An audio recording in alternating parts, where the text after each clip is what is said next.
The world is watching a tense situation unfold, a major war, powerful nations, and the oil that fuels our lives. Every headline, every diplomatic move, and every shift in the global oil market is being scrutinized, as the stakes have never been higher. For over 3 years, Russia's war in Ukraine has redrawn global alliances and forced countries to take sides, not just in words, but in action. The conflict has become a defining moment for international relations, with nations re-evaluating their loyalties and strategies. The conflict is fought not only on Ukrainian soil, but also in the realm of international economics. Sanctions, trade restrictions, and energy policies have become powerful weapons, shaping the course of the war far beyond the battlefield. Oil is the lifeblood of Russia's economy, funding its military operations.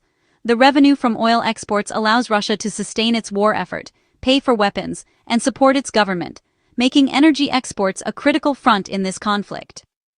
Western nations believe that cutting off Russia's oil income could weaken its war effort and force it to the negotiating table. They have imposed sweeping sanctions and embargoes, hoping to choke off the financial lifeline that keeps the Russian war machine running. As of November 2025, the economic struggle has reached a critical point. Global markets are volatile, energy prices are unpredictable, and the world is feeling the ripple effects of this prolonged standoff. The US and UK are now pressuring India and China, Russia's biggest oil customers, to stop buying Russian oil. Behind closed doors, intense negotiations are underway, as Western leaders try to convince these Asian powers to join their campaign. These two Asian giants buy vast quantities at discounted prices, undermining Western efforts to isolate Russia. Their continued purchases not only provide Russia with crucial revenue, but also highlight the limits of Western influence in a multipolar world. The world is split. Western nations seek to isolate Russia, while others prioritize their own economic needs. This division is deepening, creating new alliances and rivalries that could last for generations. This global tug-of-war over oil will shape not just the war in Ukraine, but the future of the global economy and international relations. The choices made today will determine the balance of power for years to come. In this video, we'll explore why the US and UK are so determined to stop these oil sales, the actions they're taking, and the responses from India, China, and Russia. We'll break down the strategies, the stakes, and the potential consequences for everyone involved. We'll hear from all the key players and examine how this struggle could reshape the world order. Experts, diplomats, and insiders will share their perspectives on what's at risk and what the future might hold. Understanding this battle over oil is crucial. Its outcome will echo for years to come. The decisions made now will not only impact the war in Ukraine, but also the stability and prosperity of nations around the globe. The US and UK are determined to choke off the financial resources fueling Russia's war machine, believing that cutting off this funding is key to weakening Moscow's military ambitions. Every barrel of Russian oil sold means more money for its military, helping to pay for weapons, equipment, and the ongoing costs of war. Western leaders argue that as long as this revenue flows, Putin can prolong the conflict, funding both the battlefield and the machinery that keeps the war going. Europe, once Russia's biggest energy customer, drastically cut its imports, causing energy prices to rise at home and forcing governments to seek alternative energy sources.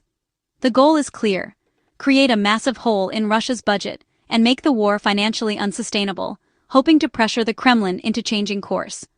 But the global oil market is vast and adaptable.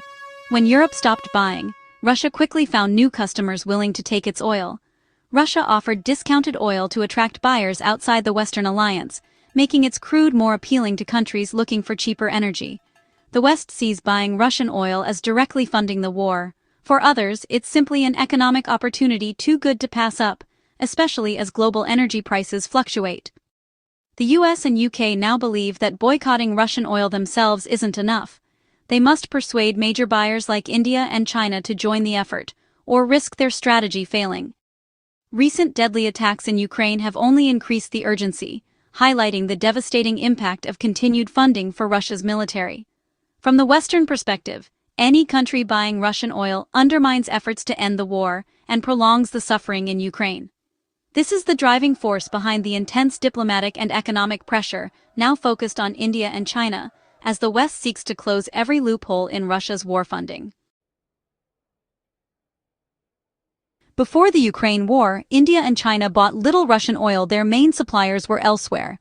After sanctions, Russia needed new buyers and offered deep discounts. For India and China, huge energy consumers, this was an economic windfall. Cheaper oil helps control inflation and lower costs for industries. India, importing over 85% of its oil, saw a chance to save billions. The discounted oil outweighed Western political concerns. As a result, India and China quickly became Russia's top oil customers. Russia now supplies over a third of India's crude imports. China has also ramped up purchases. Together, they've replaced Europe as Russia's main market, keeping Moscow's war chest full. This shift has weakened the West's strategy of isolating Russia. The money lost from Europe is now coming from Asia. That's why Western diplomatic pressure is now focused on New Delhi and Beijing.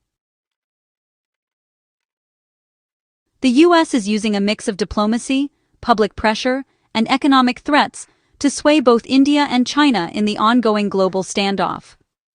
These efforts are part of a larger strategy to influence the direction of international alliances and economic flows, especially as tensions rise over the war in Ukraine. High-level talks in Washington have made it clear. Future trade deals with India are now closely linked to New Delhi's cooperation on Russian oil.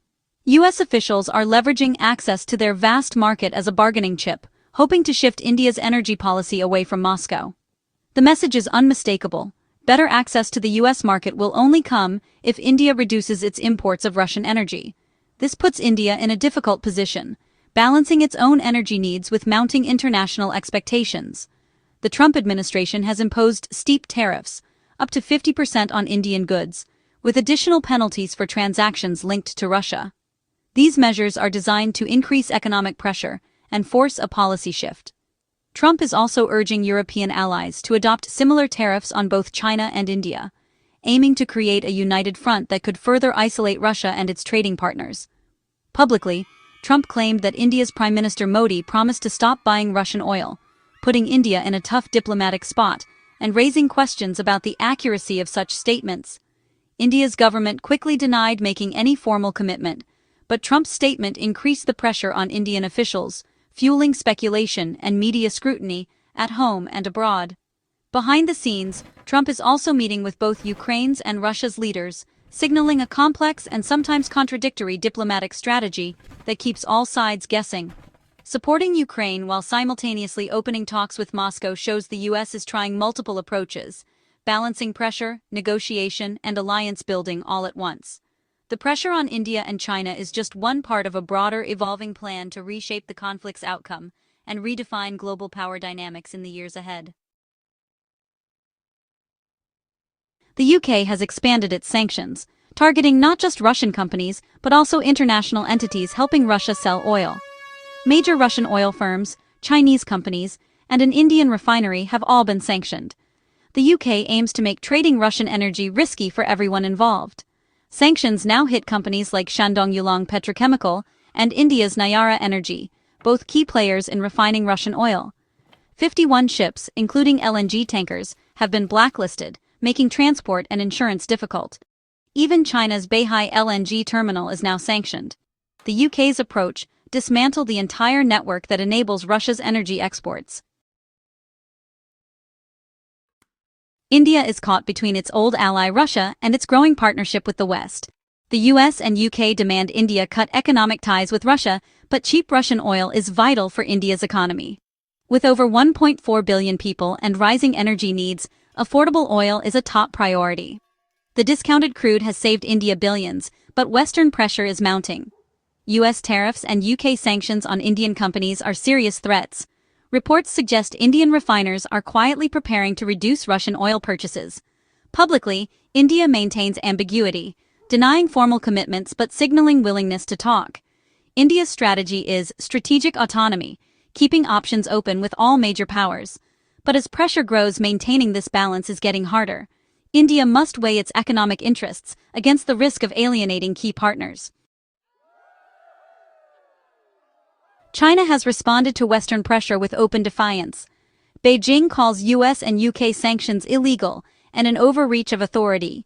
China argues that normal trade shouldn't be punished and that sanctions are counterproductive. Officials warn these measures will destabilize markets and harm global consumers. China's partnership with Russia is strategic. Both oppose U.S. dominance. For China, buying Russian oil is both economic and political. Sanctions on Chinese companies are unlikely to deter Beijing. Instead, they strengthen its resolve to build alternatives to Western systems. China has the economic power to absorb sanctions and work around them. Its message: China will act in its own interests, regardless of Western pressure. Russia projects confidence, dismissing Western sanctions as ineffective. Russian officials accuse the UK of economic warfare that will backfire, hurting British consumers more than Russia. Moscow believes its pivot to Asia is irreversible. Demand from India and China will keep oil exports flowing. Deputy PM Novak says cooperation with India will continue uninterrupted. Putin downplays the impact of Ukrainian attacks on refineries, insisting production will remain stable. Russia is building sanction-proof systems, alternative payments, shadow fleets, and local currency trade. The Kremlin's stance: economic pressure won't change its Ukraine policy. Russia is prepared for a long confrontation, confident in its resources and partnerships. The US and UK's pressure on India and China marks a new phase in the global response to the Ukraine war. It's a high-stakes confrontation with global energy markets and alliances at risk. The West is determined to cut off Russia's war funding, but faces resistance from India and defiance from China.